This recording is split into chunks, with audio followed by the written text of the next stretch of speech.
Hello my friend, hope you are fine.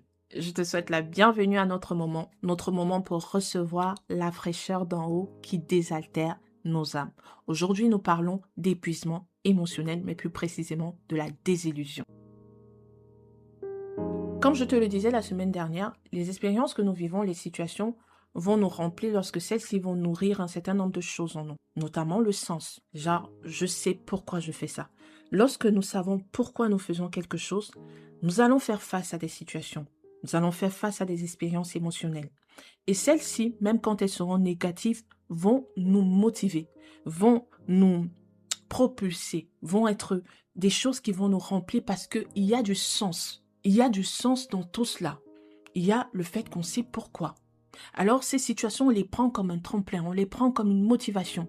De se dire, ces situations m'apprennent quelque chose, me transmettent quelque chose. Il y a quelque chose que je corrige et je sais au final pourquoi je le fais. Mais derrière le pourquoi je fais ça, il y a une vision, il y a un résultat. Je veux voir quelque chose s'accomplir, j'espère en quelque chose. Je m'attends parce que je me donne encore et encore sans jamais le voir. Et j'avance. Je me dis, ok, c'est pas pour maintenant, c'est peut-être pour le long terme. Mais je sais que voici ce qui doit se passer et je sais pourquoi je le fais. Alors j'avance au travers des situations. Les situations me motivent et tout. Mais plus j'avance et plus je n'ai pas pris le temps quand même de m'arrêter. Je n'ai pas pris le temps forcément de prendre du recul par rapport à ces différentes expériences que j'ai vécues, mais que j'ai plutôt pris ça comme des situations qui me remplissent et qui me permettent moi de continuer encore. J'avance.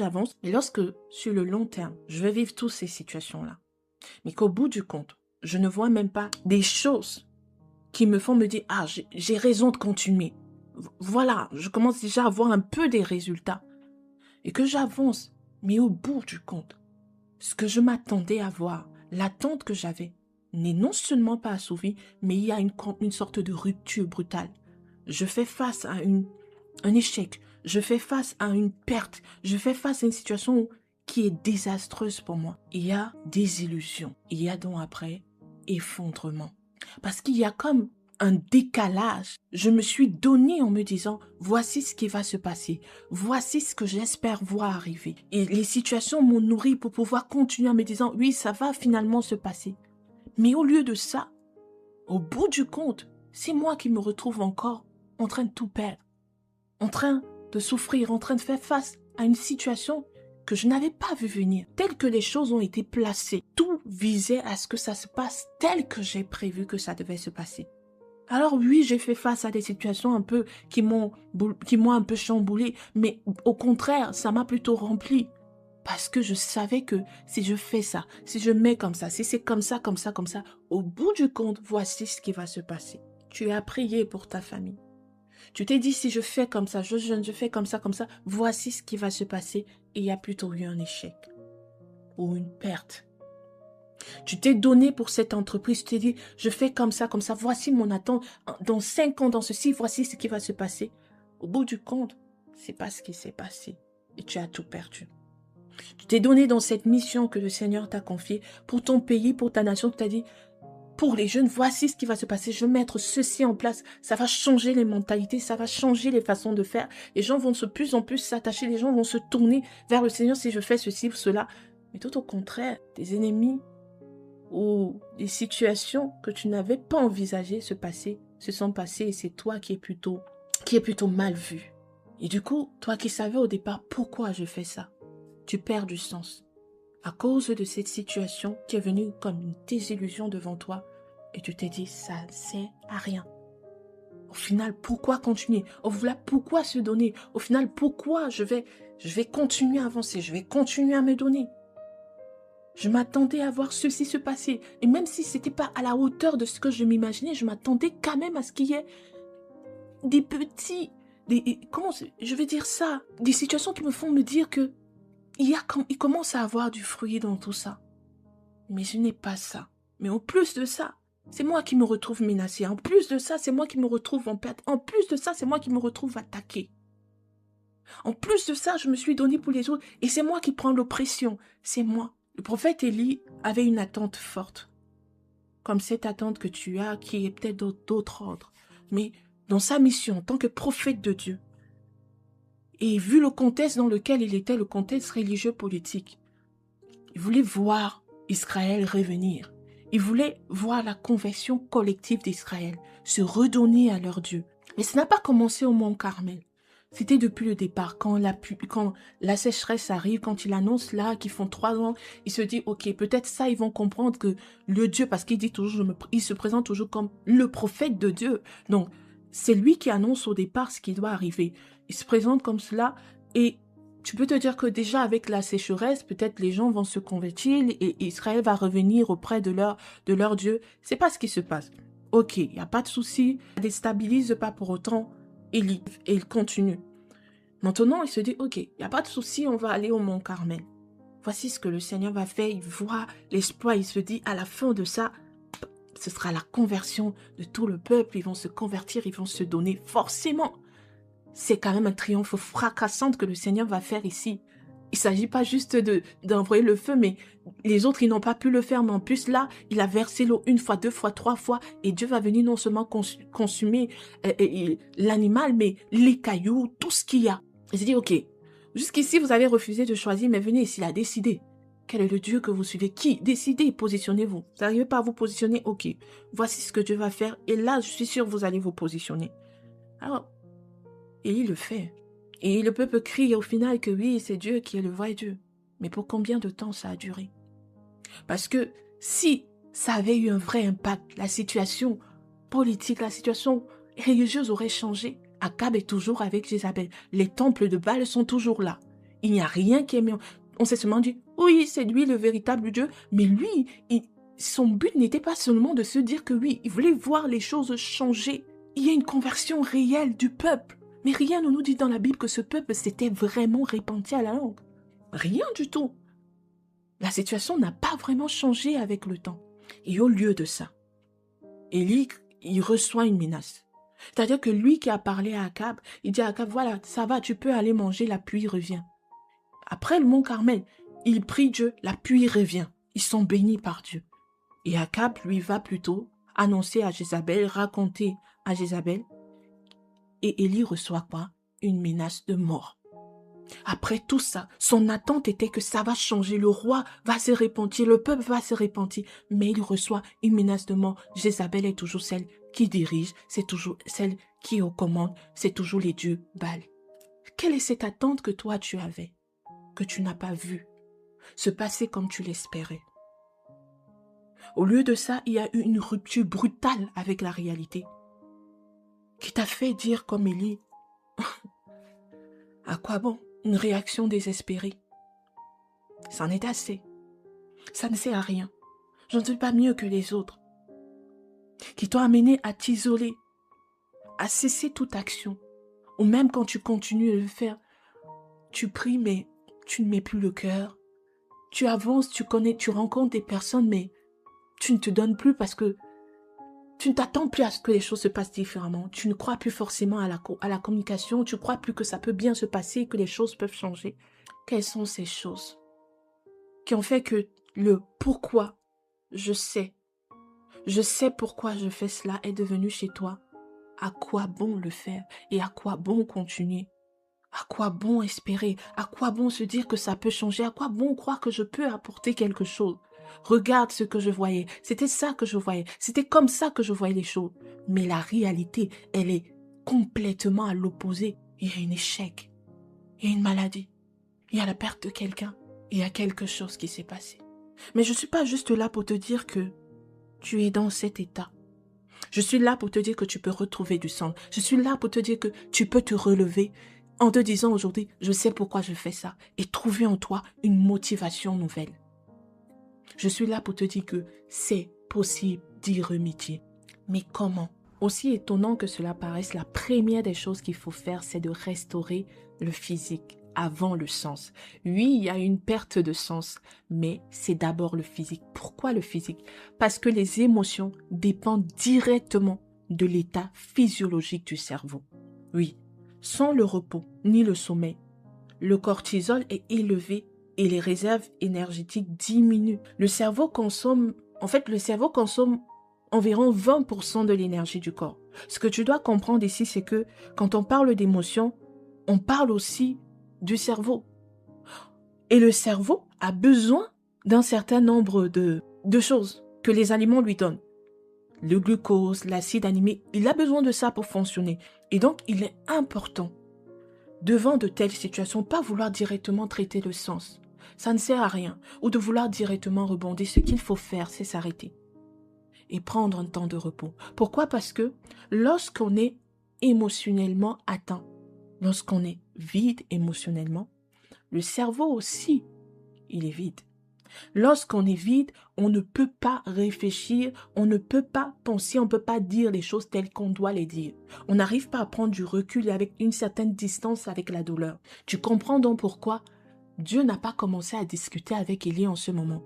Non, il n'a pas initié l'échange en ce moment donné. Il a fait quoi? Il a laissé Élie. Il a laissé Élie dormir. Ensuite, il l'a réveillé par un ange. Il a donné à manger. Il s'est endormi. Il l'a réveillé encore. Il lui a donné à manger. Et il lui a demandé de marcher pour aller à un endroit précis, là où il va échanger. Et regarde bien, quand Élie se retrouve là, en train de parler lui d'abord à Dieu, quand il est dans cette situation de désespoir, là, il dit quoi? Ça en est assez. Ça en est assez. Prends ma vie, je ne suis pas mieux que les autres. Mais le discours de Élie va changer sur la montagne. Bien évidemment que la situation reste la même. Bien évidemment que le peuple n'a pas cru. Mais il a pris une distance. Il y a eu un recul par rapport à ça. Il peut l'aborder autrement, différemment maintenant. Parce qu'il a pris le temps parce que Dieu a pris le temps de restaurer son physique. N'essaye pas directement de rebondir. N'essaye pas directement de trouver un autre sens pour avancer. N'essaye pas juste de te dire, bon, je vais quand même le faire, même si je n'ai plus de motivation. Non. Il faut que tu t'arrêtes. Tu prennes un temps de repos. Il faut d'abord que ton être se repose. Il faut d'abord qu'il y ait le repos. Ton cerveau a besoin de ça. Ça va t'aider à prendre de la distance. Mon ami, si c'était quelque chose de factuel, crois-moi, Dieu n'aurait pas procédé comme ça avec Élie. Mais ce n'était pas factuel. C'est pourquoi parfois quand quelqu'un passe par des situations difficiles, moi ce que je conseille c'est de prendre un temps de retrait. Coupe-toi des réseaux, coupe-toi d'un certain nombre de choses. Va, je te demande pas forcément d'aller prier.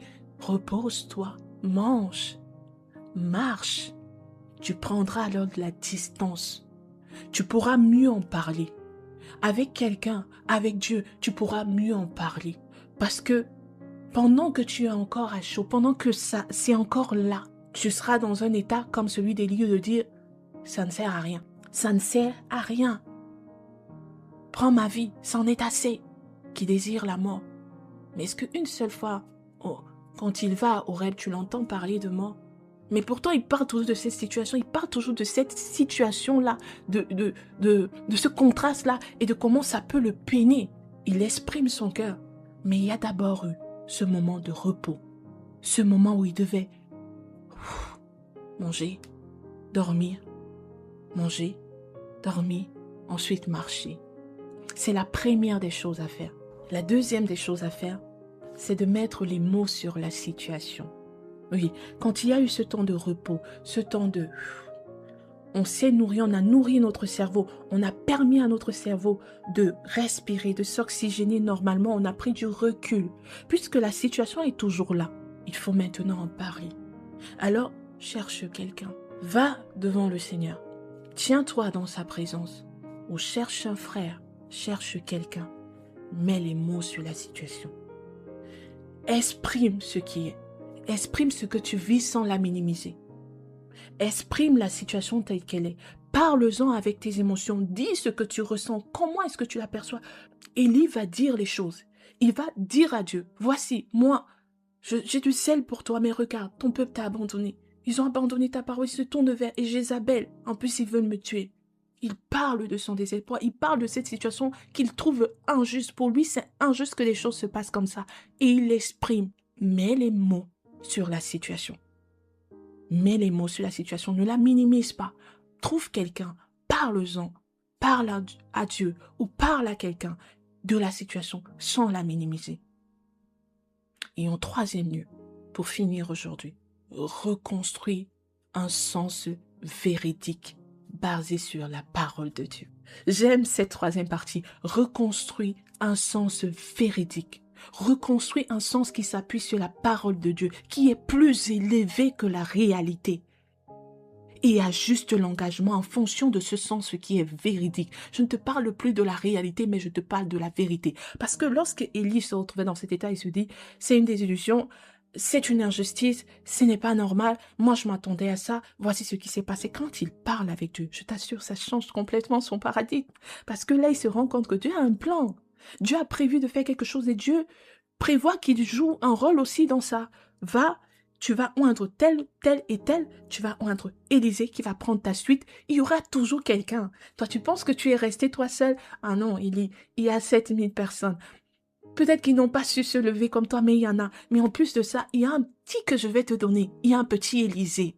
Il va prendre ta suite. Même si toi tu pars, sache que ce que tu as porté va continuer, ça va demeurer et je vais faire quelque chose. Oh oui, Dieu lui dit, j'ai prévu de faire comme ça, comme ça. Le sens se change. Oh, maintenant, quand Élie sort de là, il se dit, quand je pars oindre Élisée, je sais pourquoi je fais ça. Quand il continue à marcher, à avancer, et qu'il va parler encore à Akab, qu'il va se retrouver encore dans une situation où il va devoir agir, il dit, je sais pourquoi je fais ça. Même si ce n'est pas avec moi que je vais voir ce changement, ça va se passer. Même si ce n'est pas avec moi que ceci ou cela va se passer, ça va. Parce que désormais, j'ai le sens véridique. J'ai la vision de Dieu. J'ai le plan de Dieu qui m'a dit, lève-toi, va, fais comme ça, comme ça, comme ça. Je vais te montrer comment agir comme ceci, comme ceci, comme cela. Et tu vas voir cela porter du fruit. Et tu vas voir cela changer. Alors, 3 choses, comme je t'ai dit. Restaure le physique. Repose-toi. Mange. Dors. Marche. Diminue la charge du travail. Fais ce que tu n'as pas l'habitude de faire, mais qui permet à ton cerveau de respirer. Deuxièmement, mets les mots sur ce que tu ressens. Dis-les, exprime-les clairement et dis toute la frustration que ça a apporté en toi. En dernier lieu, reconstruis le sens véridique basé sur la parole de Dieu. Va chercher ce que Dieu dit. Par rapport à cette situation, Dieu dit quelque chose. Oh, je t'assure, même si c'est ton mariage, ton entreprise ou autre chose de ton domaine, ça intéresse Dieu. C'est vrai que dans le cas d'Élie, on voit que c'était une situation particulière, c'était vraiment dans le domaine de Dieu, de qui est le véritable Dieu. Mais je te promets, tout ce que tu vis, tous les domaines de ta vie l'intéressent. Et je t'assure qu'il a quelque chose qui dit à propos de ça, de ta famille, de ton foyer, de tes amis, de ton entreprise. Il y a quelque chose qui dit. Et lui seul peut te montrer comment désormais aborder ces situations, de sorte que tu vas t'engager, mais maintenant dans le sens, en fonction de son sens véridique. C'est ainsi que tu pourras surmonter cette désillusion. C'est comme ça que tu pourras aussi sortir de cet épuisement émotionnel. J'espère de tout cœur t'avoir donné aujourd'hui quelques clés pour t'aider à sortir de cette situation. Je souhaite que tu sortes de cette situation parce que Dieu a prévu quelque chose avec toi et il ne veut pas que tu avances en ayant une perte de sens. Mais il veut cette fois-ci te donner un sens qui est le sien, qui est vrai et qui est au-dessus de la réalité, s'appuyant sur la vérité. Je te souhaite un très bon week-end. Tu es béni abondamment.